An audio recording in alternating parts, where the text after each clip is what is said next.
An explosive report has blown the lid of Australia's war crimes in Afghanistan. The Chief of Australian Defence Force has accepted the findings of the report. At a press conference in Canberra, he apologised to the people of Afghanistan for the horrific actions of the Australian troops. What does this report say? What crimes did the Australian forces commit? And what is being done now to bring the perpetrators to justice? Our next report tells you. The killing, the unlawful killing of civilians and prisoners is never acceptable. It's my duty and that of my fellow chiefs to set things right. The man you just heard was General Angus Campbell, the Chief of the Australian Defence Force. He is the most senior military official in Australia, and he has made a big acknowledgement. Australian troops stationed in Afghanistan unlawfully killed unarmed civilians. Justice Brereton considered in detail 57 allegations of incidents and issues. He found there to be credible information to substantiate 23 incidents of alleged unlawful killing of 39 people by 25 Australian Special Forces personnel, predominantly from the Special Air Service Regiment.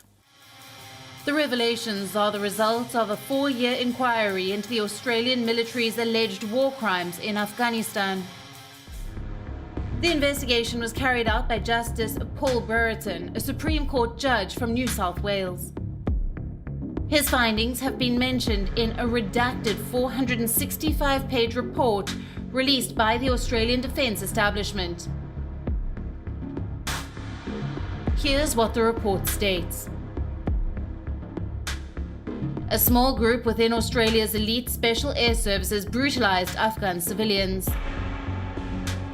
They allegedly slit throats of unarmed civilians, gloated about their horrific actions, kept account of the people they killed for recreation, and photographed bodies with planted weapons to justify their actions. None of the killings are said to have taken place in the heat of the battle. All the victims were either non-combatants or were no longer combatants. And lastly, the unlawful killings were deliberately covered up. General Angus Campbell has accepted the findings of the report and offered his apology to the people of Afghanistan. To the people of Afghanistan, on behalf of the Australian Defence Force, I sincerely and unreservedly apologise for any wrongdoing by Australian soldiers. I've spoken directly with my Afghan counterpart, General Zia, to convey this message. But back in Afghanistan, civilians and activists say an apology will not be enough. They want the perpetrators to be handed to Afghanistan. They want the trial to take place in their presence.